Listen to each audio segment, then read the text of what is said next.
जहाँ तक चुनावों का सवाल है, बिहार में मैं ज़िंदगी में एक ही चुनाव से जुड़ा रहा हूँ 2015 में, और 2015 तो उसको छोड़ के किस रिकॉर्ड की बात करें? जब मैं किसी रिकॉर्ड में शामिल ही नहीं हूँ तो किस रिकॉर्ड की बात कर रहे हैं आप? जहाँ तक आपने ये कहा कि वो सब छोड़कर स्ट्रगलर के तरह शुरू कर रहे हैं, उस बात में सच्चाई है।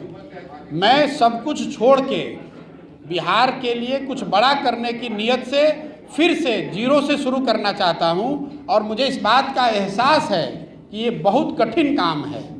इस बात का मुझे पूरा इल्म है कि इतना आसान नहीं है, लेकिन ये कठिन है, इसीलिए करने आए हैं। क्योंकि दूसरा कोई व्यक्ति ट्राई करे ना करे, मेरी ऐसी सोच है कि ये कठिन है, इसलिए इसको ट्राई करना है, और ये समाज के हित में है।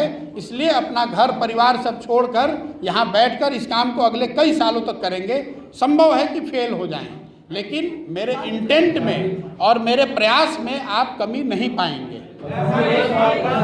अच्छा,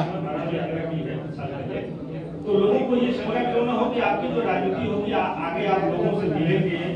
अगर राजनीतिक पार्टी बनाने की आवश्यकता आपको महसूस होती है, पार्टी बनेगी तो आपकी राजनीति आपके पिता तुल्य नेता के इर्द गिर्द नहीं होगी।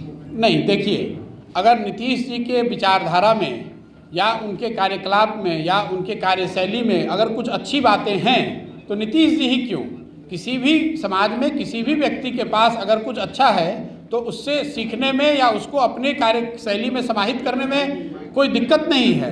मैं तो आपको ये कह रहा हूँ कि मैं बिहार के हर उस व्यक्ति के पास जाना चाहता हूँ जो कुछ सुझाव दे सकता है, कुछ मदद कर सकता है। नीतीश जी तो बहुत बड़े आदमी हैं, यहाँ 15 साल मुख्यमंत्री रहे हैं। अगर उनकी सीख से, उनकी बुद्धि से, उनके अनुभव का लाभ अगर मुझे कुछ मिल रहा है तो उसमें नुकसान क्या है? जहाँ तक मेरे उनके संबंध, पर्सनल संबंध की बात है, तो मैंने पिछले प्रेस कॉन्फ्रेंस में भी कहा है और अभी मैं रिपीट किए देता हूँ। जितने दिन मैं और नीतीश जी साथ में थे, हमारा रिलेशन पिता पुत्र तुल्य ही था। उन्होंने मुझे पुत्र की तरह ही रखा और मैं पिता की तरह ही उनका आदर करता था। लेकिन इसका मतलब ये नहीं है कि मेरी अलग जर्नी नहीं हो सकती है।